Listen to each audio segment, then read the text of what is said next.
Más noticias, más opiniones. Tú escuchas Panamá Hoy con Gisela Arévalo, Ángel Valdés y Enrique Arosemena.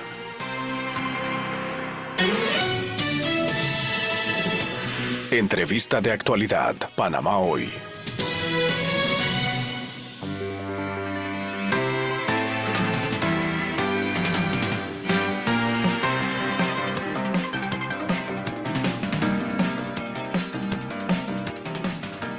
Siete y 39 minutos, 7:39. Buenos días, vamos a conversar a esta hora con Iván Chanis, presidente de la Fundación Iguales. Buenos días, Iván, ¿cómo estás? Muy buenos días, muchas gracias. Iván, analizando un poco las propuestas, en los últimos días se han dado una serie de declaraciones referentes al tema de derechos humanos. Algunos candidatos le han sacado el cuerpo al matrimonio igualitario, a una serie de derechos, y han ido, en la medida en que se acercando la contienda política, algunos inclusive cambiando su discurso. ¿Cómo han visto ustedes esas propuestas de cara a las próximas elecciones? Con preocupación, porque toda una gran parte de la población, más bien, esperó que esta contienda electoral brindara algo diferenciado, algo diferente, algo nuevo, que los candidatos, las o los candidatas, mostraran mucho más apertura a hablar de los problemas reales, no de los problemas o de los temas que separan.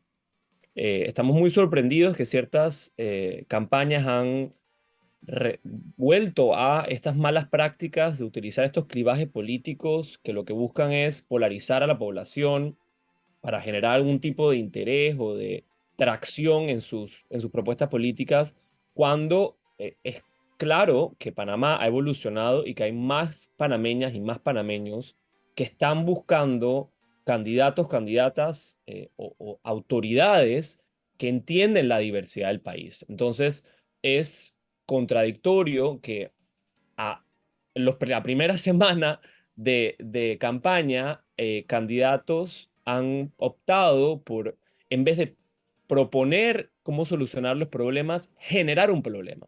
¿Por qué? Generar un discurso que busca discriminar a personas o que se da con un tono violento empieza a formar un camino en lo que van a ser estos meses de campaña que es desafortunado. Entonces, estamos todavía a tiempo, y lo digo de la manera más respetuosa, a todas las personas que dirigen las campañas, sobre todo presidenciales, que hagan una pausa, que vean cuáles son esos puntos de comunicación que pueden mejorar, y desde Fundación Iguales y desde la sociedad civil en general de derechos humanos estamos con las puertas abiertas para darle una serie de mejores formas de comunicación o de alternativas a la hora de expresar temas difíciles, porque son temas difíciles para la sociedad panameña, sin Claro. buscar discriminar a las personas.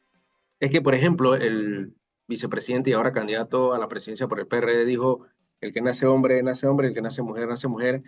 Y, ¿sabes? Hace sentido tu argumento. O sea, ¿a qué venía eso? Buscan realmente generar una división más de la calle, porque existe, ¿ah? Existe, hemos avanzado en ese sentido, pero se busca inclusive ahondar más en ese tema, de dividir a la sociedad panameña sobre estos temas. Total, y es un gran error porque hace unos meses hablamos de una encuesta nacional que hizo Fundación Iguales con Borges y Asociados, si recuerdas, donde 7 de cada 10 panameños piensan que el Estado de Panamá tiene la obligación de proteger a las parejas del mismo sexo y sus familias. O sea, 7 de cada 10 piensan que hay que darnos protecciones legales. No significa que 7 de cada 10 piensan que el matrimonio igualitario se debe legalizar, que no es lo mismo, pero hay una lectura súper errada de estos candidatos que están buscando, lastimosamente, generar una violencia contra una minoría discriminada, en este caso personas trans, para entonces salir en las noticias y buscar generar. A veces son también acciones desesperadas, ¿no? Cuando buscamos buscar al más vulnerable, al más discriminado, al más excluido, para entonces generar una noticia. Yo creo que, de nuevo, es un error. Y además, cuando tienes probado ya, medido, que 91.9% de las personas que nosotros encuestamos en ese momento, dijo que definitivamente no votaría por un candidato que promueva el discurso de odio o de violencia contra personas LGBT. Entonces, yo creo que hay una correlación. Esos que están buscando agarrar esos chivos expiatorios, les puede salir una sorpresa después porque no están siendo bien asesorados, o están de repente sacando el cobre de quiénes son realmente a la hora de los prejuicios que están utilizando ellos a la hora de hacer estas campañas políticas. Más allá, inclusive, lo que ustedes analizan o entienden es que no solo no han tomado en cuenta de sus derechos, de sus aspiraciones, sino que buscan promover el odio ante esas minorías que ustedes representan. Es capitalizar con esas diferencias. Y eso es algo que no es la primera vez que se hace y no es el país, Panamá no es el único país que se hace, pero ahí es donde una democracia sana, donde partidos políticos con estructura, con ideología, reconocen que hay deberes éticos a la hora de hacer campaña también. El tema también es muy relacionado al tema de la violencia contra la mujer, la violencia política contra las mujeres. Aquí tenemos que ser firmes en no aceptar discursos que generan un odio, que generan una posible violencia y que pueden generar, porque así es, del discurso negativo puede generar una violencia en las calles. Y ahí es donde está la responsabilidad, porque estas personas, especialmente los y las candidatas a presidente de la República, ya tienen una responsabilidad para con el país, ganen o no, porque tienen una plataforma, tienen un espacio, tienen un dinero del Estado para promover sus campañas que debe ceñirse a los valores democráticos. Y una democracia moderna y plena es una que reconoce los derechos humanos. Les guste o no, es que es irrelevante la pregunta si creen o no en el matrimonio igualitario. La Corte ya falló, la Corte decidió. Ahora la pregunta es, ¿qué van a hacer cuando les toque ir a la Corte Interamericana de Derechos Humanos y tengan que justificar que Panamá sigue violando derechos humanos? Aquí lo importante es preguntarle a los diputados y diputadas, candidatos a diputadas y diputadas, ¿qué piensan a la hora de legislar? ¿Cómo van a legislar para eliminar la discriminación? ¿Cómo van a legislar para que haya menos desigualdad? Tenemos una infinidad de problemas. Acabamos de salir de una crisis social con la mina, tenemos problemas de desempleo, tenemos que ver qué vamos a hacer en el próximo quinquenio en cuanto a nuestra posición en el derecho internacional, pero estas personas vacías deciden hablar de una manera violenta sobre el matrimonio igualitario. Entonces yo los invito de la manera más respetuosa que reformulen sus discursos de campaña y respondan al panameño y a las panameñas cómo van a solucionar los problemas. Y uno de esos es la discriminación. Son ustedes un grupo importante que debería ser tomado en cuenta con votos que podría inclusive impulsar candidaturas políticas que merece ese espacio en esa propuesta política de cara a las próximas elecciones. Por supuesto, y es que o sea, no tienes que ser un experto para saber que si se entiende o presume que somos el 10% de la población, las personas LGBTQ+, entre 8 y 15% de la población, depende del lugar. Y nosotros tenemos familias. Yo tengo papá, tengo mamá, tengo hermanos de una familia bien grande. Tengo compañeros de trabajo, tengo vecinos y vecinas, tengo compañeros de colegio y de la universidad, del deporte. Todas esas personas tienen una sensibilidad hacia temáticas LGBT. Esas personas les importa el tipo de liderazgo. Si estamos hablando que vamos a tener una contienda electoral súper reñida, mira las estadísticas que publicó la prensa ayer. Nadie se sabe quién va a ganar o no, nadie Va a está ganar. asegurado. Y se necesitan esos mínimos votos y somos el 10% más, porque somos los 10% más las familias de nosotros y las personas que nos respetan. Yo creo que es un poco tonto no pensar que un discurso que respeta, porque mira, no estoy diciendo ni siquiera que tienes que coincidir en todas las aspiraciones que tenemos, no, pero tienes que respetarnos. Si tienes un discurso que nos respeta y hay candidatos que así lo han entendido, estarían no alienando un voto importante que puede darles la victoria o no el 5 de mayo. Entonces, yo de la manera más respetuosa de nuevo les digo, reformulen porque su discurso puede generar violencia, pero más allá, sean inteligentes. Y ustedes tienen que gobernar los próximos 5 años para todas las personas. Y el 10% de la población y sus familias no es mínimo. Somos una minoría importante, somos una minoría que aporta al país, somos una minoría que trabaja, que paga impuestos, que puede participar en la solución de los problemas. Porque yo soy un abogado, estudié políticas públicas. Hay doctores, hay enfermeras, hay personas trabajando en finanzas. Todos nosotros queremos participar en las soluciones de los problemas en Panamá y tenemos la aspiración y el optimismo que la próxima administración tomará un curso diferenciado e incluirá y respetará a las personas LGBTQ+. Por ejemplo, en estos días era muy viral en redes cuando el señor Lombana decía que lo atacaban porque decían que él apoyaba el matrimonio igualitario también, y se dieron una serie de reacciones también. Creo que inclusive le costó ciertos cuestionamientos por la sociedad en general. Eh, a ver, ¿qué está ocurriendo? ¿Por qué ningún candidato se ha atrevido a sentarse con con ustedes, con este grupo, a conversar? No necesariamente tiene que conversar con Iván Chani, decir que está de acuerdo 100% con lo que Iván Chani le puede plantear, pero el conversar o el aceptar que hay un acercamiento, que se escuche un sector de la población, puede ser un avance más que allá de que desvincularse o desprenderse de desconocer que hay una realidad y que son un grupo importante de la sociedad panameña.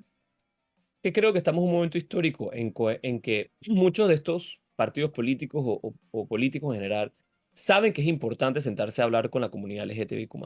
Lo saben, pero no se atreven a tomar el riesgo.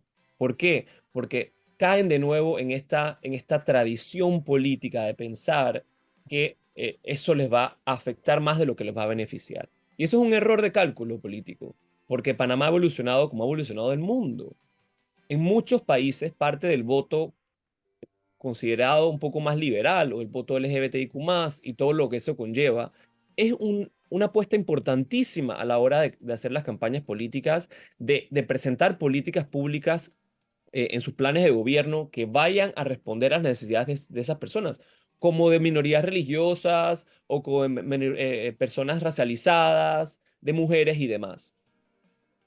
Han pensado y siguen pensando que el discurso vacío, sin propuestas claras, un poco como igualito todos para no diferenciarme de los demás, es lo que va a responder. Y yo de nuevo pienso que aquí estos 5 de mayo va a ser una lección para muchos, sobre todo políticos, que no se han hecho la actualización de ver al Panamá. Yo estaba, y todos aquí monitoreamos lo que pasó con el movimiento de protestas contra la mina. Eso no es menor. Hubo un movimiento orgánico de juventud con ideas muy claras y diferenciadas de la forma de gobernar un país en cuanto a temas del ambiente. Eso es claro, es una visión clarísima de que el votante, de que el panameño, de las panameñas han cambiado y han entendido que tienen no solo un deber, sino una capacidad de ejercicio democrático, en este caso a través de la protesta, pero en el 5 de mayo lo veremos en el voto, en que van a decidir un futuro diferente en el que está. Entonces, de nuevo, es un error de cálculo para mí, pero tienen todavía unos meses para hacerlo. Yo creo que más allá de cambiar radicalmente su discurso, sería que el discurso sea respetuoso de una diversidad sexual de panameñas y panameños, de nuestras familias que vivimos en Panamá y aportamos, y que ojalá sobre todo se refleje en una renovación de la Asamblea Nacional, porque ahí es donde está la médula importante, ¿no? ¿Qué tipo de leyes vamos a tener por 5 años que reconozcan un país que está empobrecido, un país que persiste la discriminación, un país que persiste el racismo, un país en que persiste la discriminación por orientación sexual? Y esos son los temas que tenemos que resolver si queremos ser un país en paz. No, Iván, esta presión que han ejercido algunos candidatos políticos, sobre todo a la presidencia, eh, que lideran a la política en general, porque estamos hablando de candidatos a la presidencia, podía transponerse a algunos candidatos que pueden pertenecer a la agrupación, que pueden tener diferentes preferencias sexuales y que prefieren ocultarlo para evitar que se les cuarte el derecho a aspirar a una posición política y que se mantengan y que oculten realmente sus preferencias. Es que es parte de perpetuar esa discriminación. Ese discurso del jefe de la campaña o del candidato a, a presidente permea hacia abajo. Claramente, si yo estoy apoyando a un candidato presidencial y escucho este discurso violento, yo me cohíbo si soy parte de la comunidad LGBT o me quiero separar de repente de no apoyarlo para no exponerme. Pero más allá está la decisión valiente de muchas panameñas y panameños, sean LGBT o no, que han dicho puntualmente, yo estoy de acuerdo con el reconocimiento de derechos, o yo estoy de acuerdo con la unión civil, yo estoy de acuerdo en que no se debe discriminar, yo estoy de acuerdo en que se debe recibir. Oye, si hasta el Papa ha dicho que se debe bendecir a las parejas del mismo sexo en sus uniones, si el mismo Papa ha dicho que la iglesia no cierra las puertas, ¿cuál es el problema? Además, como lo han dicho correctamente varios candidatos y varias personas que han criticado a estas personas que han sido algo violentas contra la comunidad LGBT, es que Panamá es un país plural, un Panamá donde hay muchas culturas, donde hay muchas religiones. El presidente o la presidenta es la presidenta de los católicos, es la presidenta de los evangélicos, es la presidenta de los musulmanes, es la presidenta de los judíos, es la presidenta de los LGBT, es la presidenta de las mujeres, es la presidenta de los hombres. Tiene que ser un liderazgo que reconozca todos y cada una de las personas dentro de nuestro territorio. Nos dice la Constitución Nacional. Toda persona que se encuentre dentro del territorio, hayas nacido aquí o no, seas migrante o no, seas viejo o seas joven, seas niño o seas un adulto, eh, em, tienes que tener la protección del Estado. Entonces, ojalá, y yo sigo y reitero que soy optimista en que habrán más candidatos y candidatas que comprendan que Panamá debe entrar en el siglo XXI de una manera categórica en cuanto al reconocimiento de los derechos humanos y tendremos más propuestas concretas sobre los problemas importantes antes de utilizarnos como el chivo expiatorio para salir en encuestas o salir en noticias o buscar votos extremos. Yo de nuevo digo, hay menos personas que creen o que van a votar por un solo problema. En inglés se dice el single issue voter. El que tiene va a votar en base a una cosa. El panameño es muy inteligente, el panameño está anuente de la realidad nacional, el panameño está anuente de que tenemos un problema del agua, el panameño está anuente de que tenemos un problema de educación profundísimo. Entonces, Corrupción. no se burlen del panameño, corrupción claramente, no se burlen del panameño y de las panameñas al tratar de vender estas bombas de humo en un único tópico, un único problema. Van a ser cuestionados a la hora de las urnas porque el panameño y la panameña va a estar informado de qué han dicho o qué no han dicho en diferentes temáticas. Y obviamente, y las encuestas lo dicen, hay más personas abiertas a reconocer, como dije, 7 de cada 10 panameños está abierto a que se les nos reconozcan legalmente derechos, no el matrimonio, pero se nos reconozcan derechos a personas que van a votar únicamente si el candidato dice si apoya o no el matrimonio igualitario. Muchas gracias a Iván Chani, presidente de la Fundación Iguales, por compartir con nosotros esta mañana aquí en Radio Panamá. Gracias, Iván, que tengas buen día. A ustedes, gracias.